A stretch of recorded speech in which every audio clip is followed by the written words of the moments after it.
Describe the dynamic between your three characters in the film. What was that sigh? Well, I'm like, they got a little thing going. I really like her. I have a crush on her, and I'm figuring out how to, hit on her without everybody else knowing. Mm-hmm. And I'm feeling extremely competitive with Martinez. Martinez and I have a really good thing. We're like buddies. When we're like really close, physically. Yeah, and it's like Twilight. It is. Yeah. Yep. Michael, humor is a big part of the movie and is one of Rick Martinez's signature qualities. Do you share that same characteristic with your character? I don't think so. Yes. I'm super boring. I play chess and golf.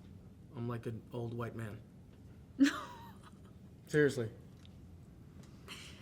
He's not funny, so you're right. Yeah. Yeah, so I got that going, which is nice. Mm-hmm. And Sebastian, in addition to his medical background, your character is highly trained for numerous fail-safe scenarios. What's his biggest challenge?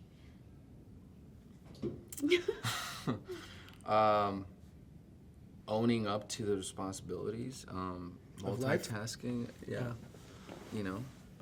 Like you said. And how does he figure into the efforts to retrieve Mark Watney?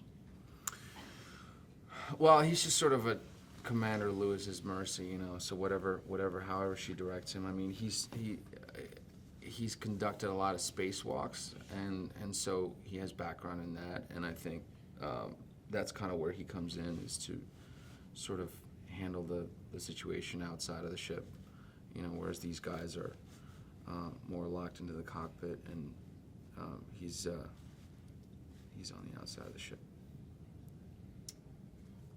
And Kate, your character is probably the most reserved of the characters in the film. Do you think that this reflects a necessary balance to all of Rick Martinez's shenanigans? I wouldn't consider her reserved. I don't think of her as reserved. No. I think that the crew has a pretty playful energy amongst each other. She's pretty badass. Even Commander Lewis is also playful. I mean, she's obviously in charge and has to keep us all sort of in check. But there's a lightness, I think, to all of us. Is there anything that you three did to prepare for the role?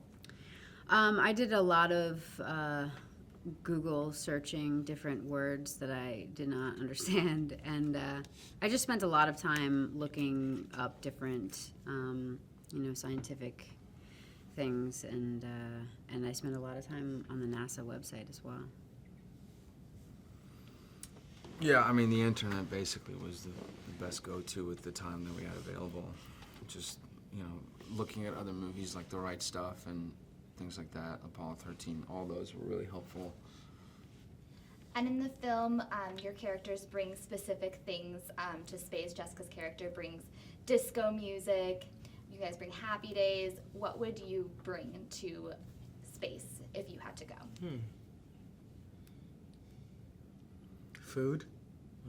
Music is definitely a big one. I mean, music, yeah? Yeah, especially if you're alone a lot. I'd bring some almond butter and some dried figs. For like a year? Yeah, I'd bring a lot of them. Wow. That's a really good combo. Yeah, I know, it's delicious. You break a little dried fig open, you put a little spoonful of almond butter, and then Get a little bite. nutritious and delicious. Kate would die first. All right, well, thank you all